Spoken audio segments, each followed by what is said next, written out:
Plum Island Horror is a 1 to 4 player, cooperative, tower defense, tactical combat game designed by Herman Luttman and released by GMT Games. In this video, I'm going to try to explain the rules, as well as walking you through this tabletop simulator module for the game, which, in full disclosure, I created. Players in the game take on the role of one of the factions in the game, for example, the Pearl Security Services, and use the characters from that faction to try to protect the city of Greenport from the horrors, which are in turn trying to destroy its citizens and the players themselves. The characters the players will be using have these ratings. Not all characters have all of these ratings, but these are the ratings that you will find on characters, from combat ratings for both close and range combat, movement rating for foot and vehicle movement, a bravery and an admin rating, and a toughness rating. We'll explain how all of those work later, as well as some special abilities. In the case of a character with a flag, they have a leadership ability, and a character with a red cross symbol has the ability to heal themselves or other characters. Characters in the game also have special abilities. In the case of leaders with this flag symbol, they have a leader ability. This is an always-on capability that applies to faction units and only faction units whenever that leader is either with them or in a space adjacent to them. Individual characters have their own special always-on abilities, like this shoot and scoot example, where they can use it during the course of play. So this character can use this ability when they're conducting range combat, for example. And then there are special actions. And these are, Chase the Canine unit has an example of this. These are actions that the player can take in place of one of the standard actions that they take during the activity phase. Each faction also has what is known as a compound unit. These are faction units that are built during the game, and typically they will stay where they are built for the remainder of the game. There is one compound unit that can move, but other than that, they stay where they are. They have ratings the same as faction units and act as a faction unit in all other ways. The other special ability that they have is that civilian units in the game can go into these compounds, which will hopefully keep them safe from the horrors. There are also non-player character units that the player can use during the game. Many of them start on the board, some of them enter through card play. They act as units the same way as faction units in pretty much every respect. We'll cover some of the differences as we go through. A couple of quick things to note, however, there's if you look at some of the ships here, they have a rating next to a red crosshairs. That is their gunship rating, which functions largely like range combat. We'll cover that when we talk about combat. They also have a number in a black box. That is their evacuation capacity. That represents how many civilians they can move off the board when a player takes an evacuation option. Evacuating civilians is a really crucial concept in the game, as it's one of the things that you need to do to ensure that you don't lose the game. Finally, there are the bad guys, the horrors. And these come in two varieties. One is horror mutations. These are represented by standees. And these are the really serious bad guys, the ones that will just do you lots of damage and cause you lots of problems. There's also murder of horrors units, represented by these tiles. And murder of horrors units can be referred to in the game in a couple of ways, and it's important to note this. So the individual tiles here sometimes are called tiles in the game, sometimes they're called units, but generally speaking, they travel around in stacks. Whenever they're together, they stack up to represent these shambling hordes of monsters that are overrunning the town. Whenever they're stacked up, they operate as a single atomic unit, and these are sometimes referred to in the rules as murder of horrors units, sometimes as murder of horror stacks. Key thing to note is that this stack just acts as one atomic unit in the game. The size of the stack is really important. It defines a couple of really key things. One is how far they can move. Depending on how many tiles are in a stack, they can move a different number of areas when they move. The other thing has to do with combat. Depending on how many horrors are in it and depending on the area that you're fighting in, that defines how much damage a murder of horrors stack will do to the player during close combat. So now let's cover a few of the other markers and units in the game. The first is civilians, and there's two types of civilians. There's generic civilians, represented by these light blue counters here, and these have a side with a name on them, and that name can be used with certain events to have an effect depending on whether that character is still on the board or has been evacuated. And they also have on the backside a number which represents how many evacuation points you get if you evacuate this civilian unit. You can look at this at any time, so this is not a secret. You can look at it from the moment it's on the board. Most of these types of civilians are placed on the board during setup, although some can enter through card play. VIP civilians, however, only enter through card play. And they have an evacuation cost as well, you can see on the back, but they also have like a special ability. In some cases, it's that they have a variable number that they are worth, but in other cases, you would have a character who, for example, has a close combat rating. So this VIP civilian unit can actually engage in close combat. And there's a player aid card available that actually walks you through each of those VIP civilians and what they're capable of that you can check when they first come into the game. There are some special combat markers, pistols and Molotov cocktails that come into the game when you search and can be used for some extra combat bonuses. And we'll cover most of the rest of these later, but I will mention supplies especially. Supplies is a really key concept in the game that you'll be managing throughout the game. Supplies are necessary for factions in order to perform certain actions. Vehicular movement and range combat are examples of that. But they're also used to feed your units during night turns. And so one of the things you will be doing throughout the game is managing supplies.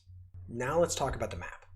The map is divided into areas. And these areas define how both players and horrors move through the map. You move area to area using the connections, which we'll talk about a little bit more later. It's also divided into tracks. You can see across the top here, track 1, track 2, track 3. And that defines how the horrors move down the game board as they sweep through the city. Now let's talk about the areas themselves. At the top here, there's a special type of area, which is a spawn zone.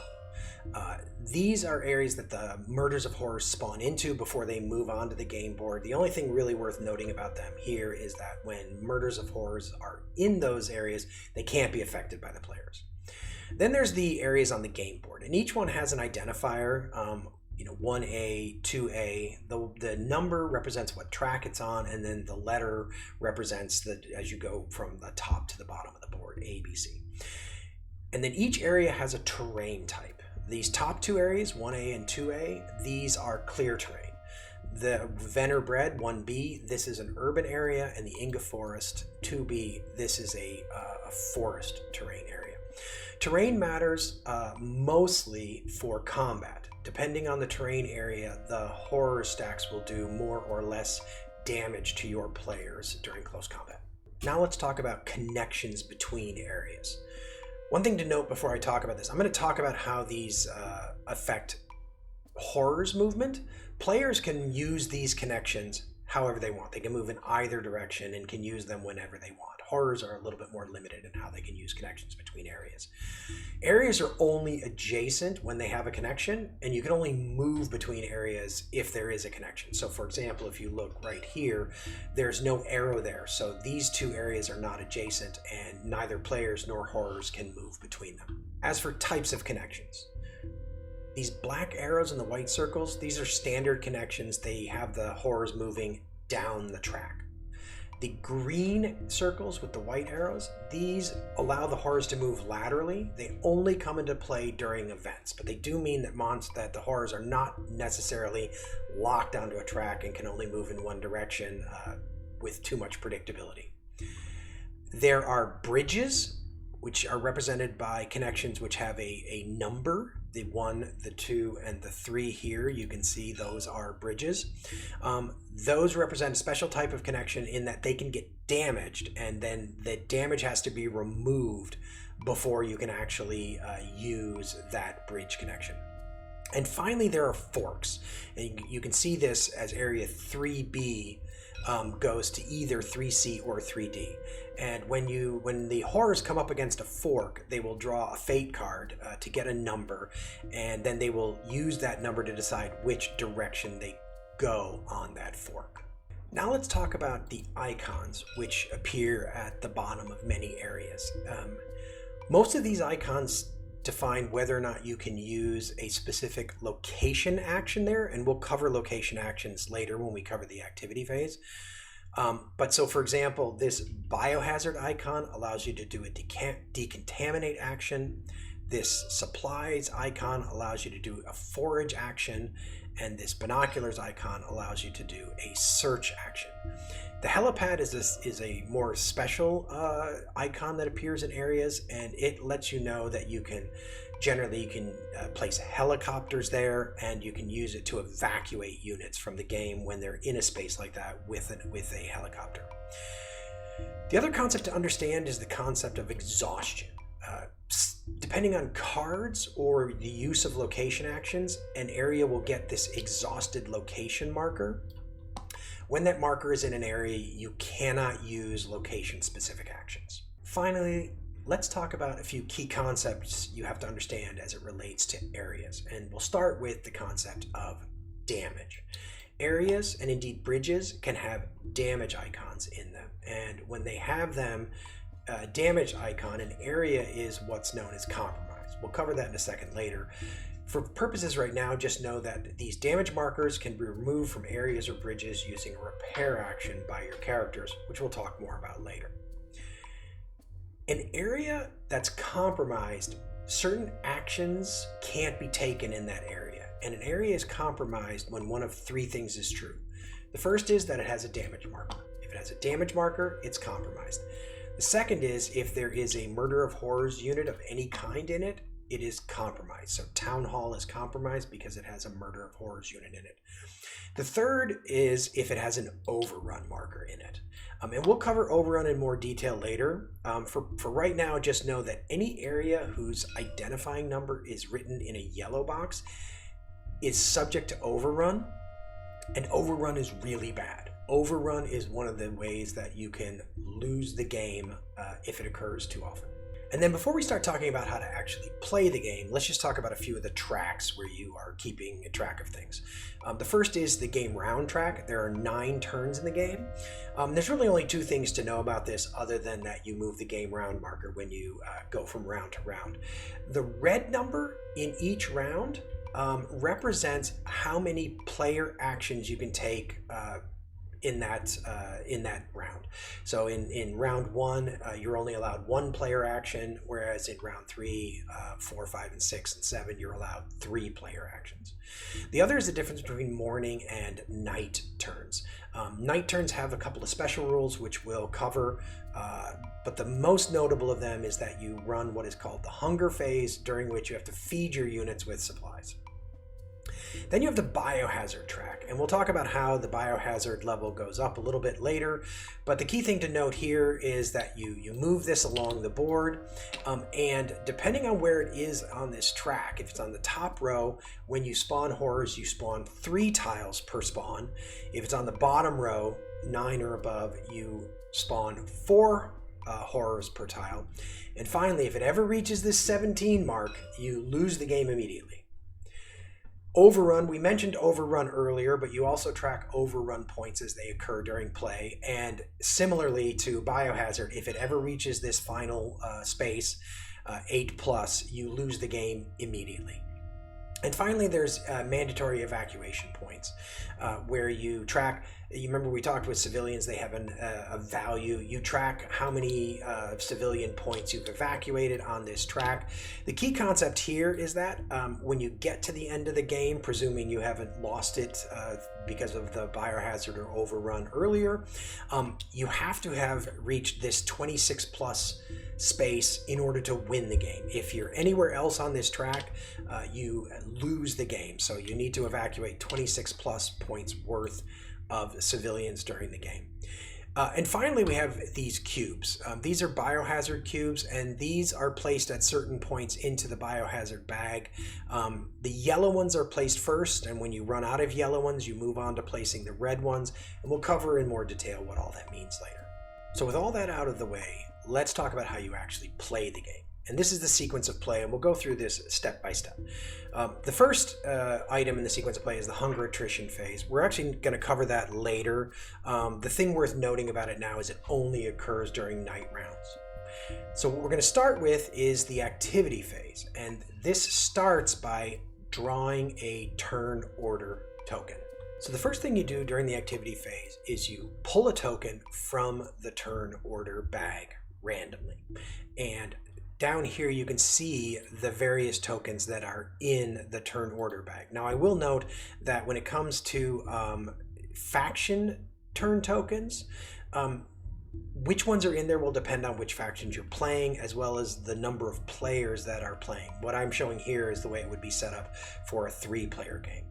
How it's set up for a 4-player game and a 2-player game is covered in the setup rules. And there are basically 4 types of tokens that you can pull from the turn order bag, which then define what you do next. The first is one of these 3 fate turn tokens. And when you pull one of these, you will activate the horrors. We'll cover how that is done in a second. The second is you pull a faction turn token. And when you pull a faction turn token, you activate that faction. So if I drew this blue one, I would activate the Plum Island Constabulary. If I drew this one, I would activate the National Guard. Whichever one you draw, that's the faction that activates. Unique to the 3-player game, there's a wild turn token, and when you pull this, the players decide amongst themselves which faction will activate. So in the 3-player game, one of the factions will get an extra activation every single round. And finally, there is the appropriately named Impending Doom token. And when that is pulled, you pull an event card, at which point nothing good generally happens. So let's talk about what happens when I draw a fate token from the turn order bag. As you remember, that means that the horrors are activated. And the first thing I do when I draw that fate token is I draw a fate card. And that's going to tell me what I am going to do on this activation for the horrors. And a fate card is divided into 3 areas. I guess technically 4 areas. The top area where it says spawn defines how you are going to spawn new Murder of Horrors units onto the board. The second, the activate section, defines how Murder of Horrors units that are already on the board are going to move. And then at the bottom, there is 2 pieces of information. One, it will either say no event card or draw event card. And we'll cover what that's used during the player turn, and we'll cover what that's for later. The other is a number, and that is a random number. And many times during the game, you'll be asked to draw a fate number, in this case 6, and you use that fate number to determine what happens in a given situation. So let's talk about spawn instructions. And the spawn instructions basically tell you which tracks you are going to spawn new Murder of Horrors tiles onto. You can see in these 3 cards, in one case, you are so lucky as there is no spawn. In the second card, you are spawning onto track 1. And in the third card, you're spawning onto both tracks 3 and 4. Now, I'll remind you that how many Murder of Horrors tiles you spawn is defined by where you are on the biohazard track. If you're in this top row, you're spawning 3 Murder of Horrors tiles. If you're in the bottom row, you're spawning 4 Murder of Horrors tiles. When you spawn horrors, you spawn them into these spawn zones depending on which tracks are on the spawn card. So in this spawn card, which says tracks 3 and 4, I need to spawn onto track 3 and track 4. And here in the tabletop module, there's a container full of tiles here, and you can pull them out and stack them up here, and when they are here, they go into a stack together. We talked earlier about how they are in stacks together. They go into a single stack. But I've also included these very handy buttons along the top here, and these buttons actually look at where the position of the the biohazard track is, and will spawn the correct number of horrors for you. So in this case, I click this and it will automatically spawn 3 horrors, and I can explode this to show the stack contents. You can see it spawns 3 horrors there. Just as if these horrors were already here when I drew this card, you would just spawn 3 more into track 3, which now gives me 6 horrors in that spawn zone. There are 2 other spawn instructions that you can draw in the game. One is this one here, which is called a chaos spawn. And in this case, you draw 2 more fate cards, and the fate number on those cards determines what tracks you spawn horrors into. So I'm going to put this aside for a second just to remind me that I have a chaos spawn, and then I'm going to draw a fate card and I have a 4, and I'll draw a second fate card and I have a 6. So what that means is that I would then go up to the top of the board and I would spawn horrors in track 4, and I would spawn horrors in track 6.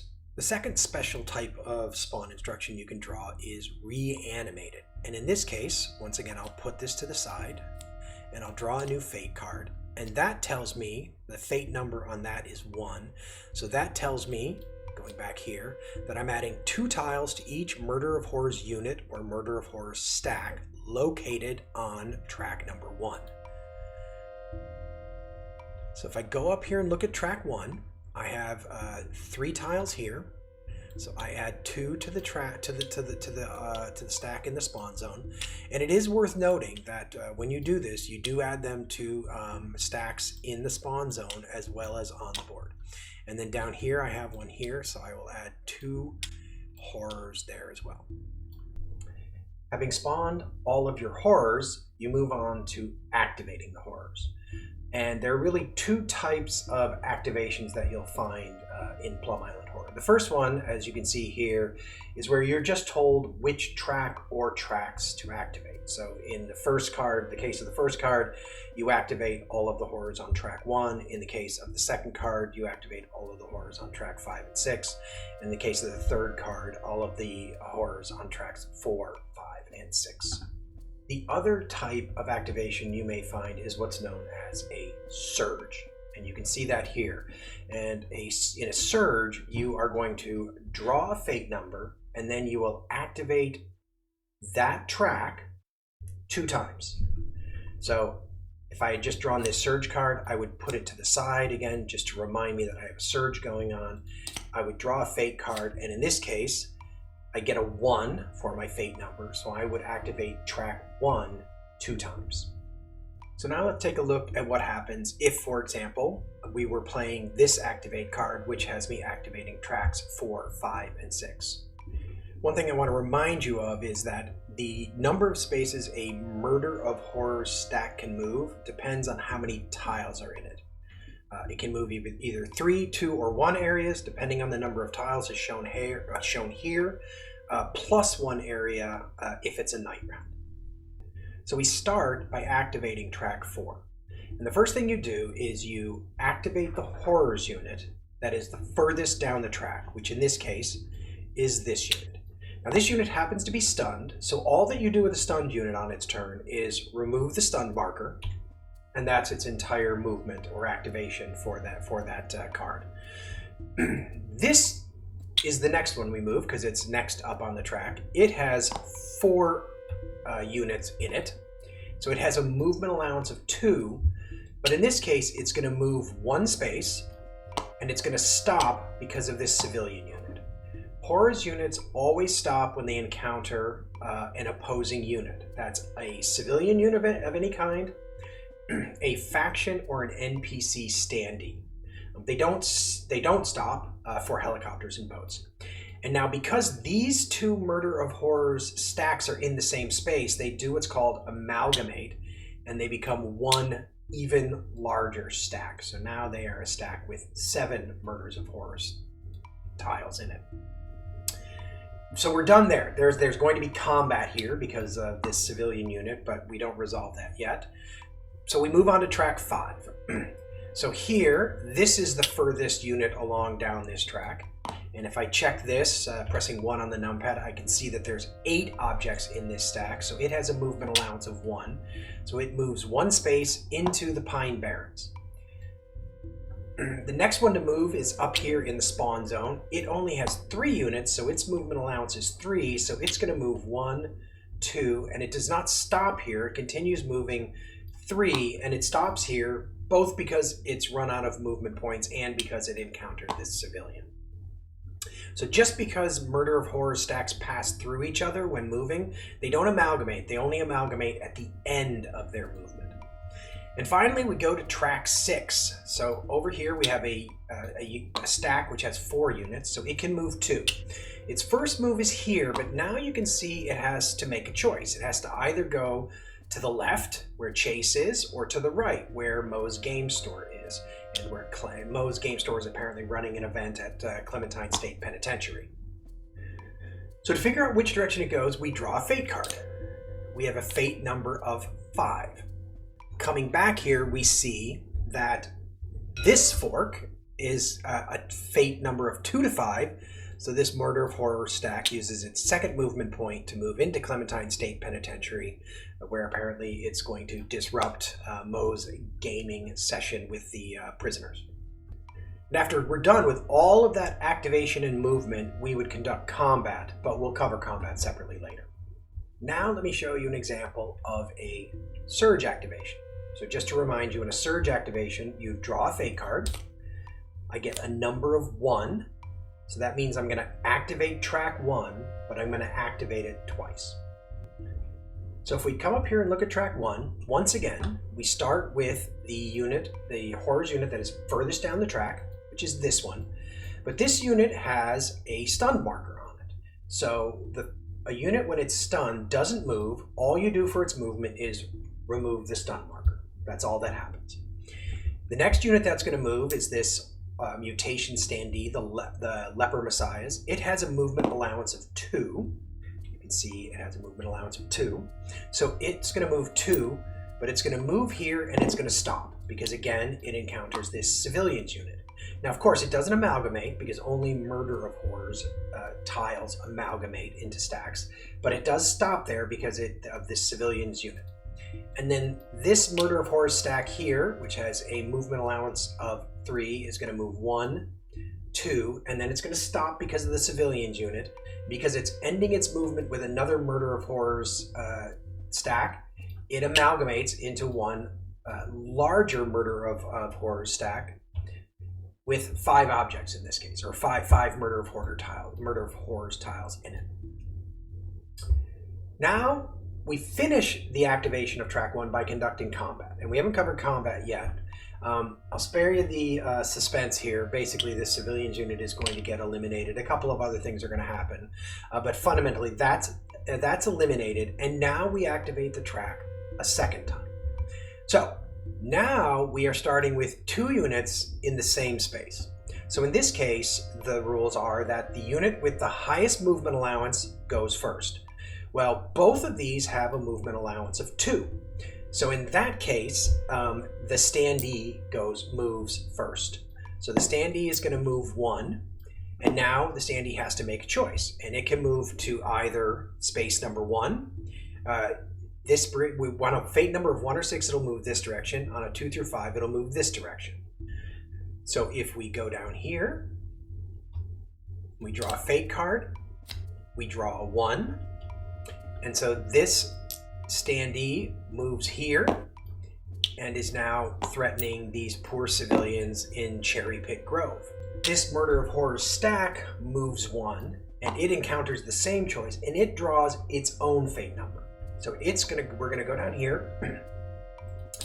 It's gonna draw a 3. So this unit will not follow the standee. This unit will go that direction, and with a movement of 2, it will end its movement there.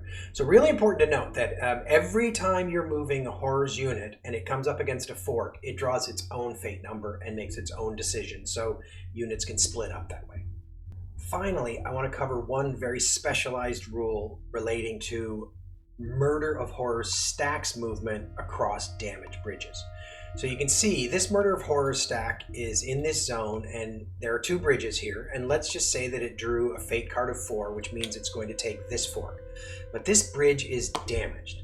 Now units cannot cross a damaged bridge, so any other unit can't use this bridge, or if it were a horror standee, it would simply stop and not move. But Murder of Horrors stacks have a special ability called a forced crossing. And what they would do in a case of a forced crossing is you would eliminate 1 Murder of Horrors unit. Technically you would put it back in the bag, but I'll just put it off to the side for here. And for that, you flip the damage marker over by 1.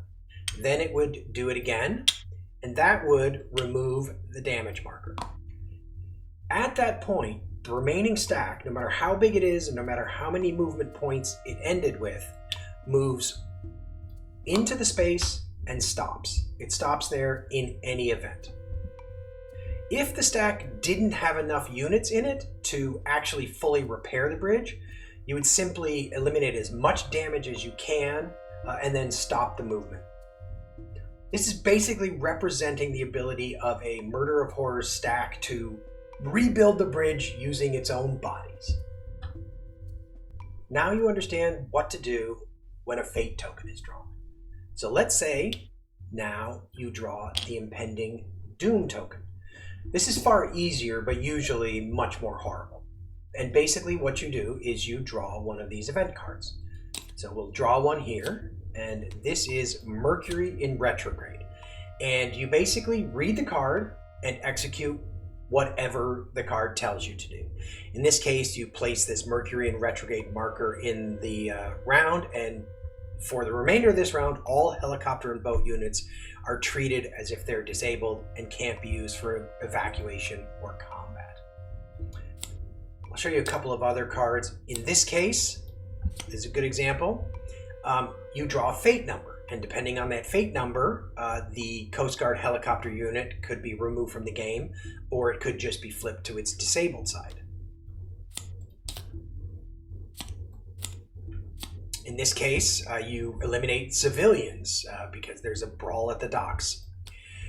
One important event card type that happens is one of these, which puts a Horrors mutation onto the board. So if you draw this card, you would spawn the Birds of Prey mutation in the Inga Forest area, which basically just means that you move the standee into that area.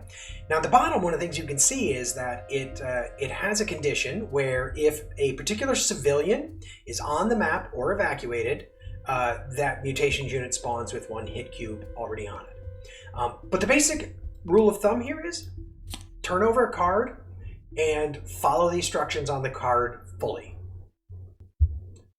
Worth noting is that in the event that you draw an event card and you can't execute that card for some reason, you simply ignore it, you don't draw another card, and you have a quiet Impending Doom activation. Thanks for joining us for the first part of this how to play video. We'll come back with another video where we'll cover the player actions, combat, and winning and losing the game. So if you enjoyed this, subscribe, like, do all the things, leave a comment, and hopefully this video was helpful.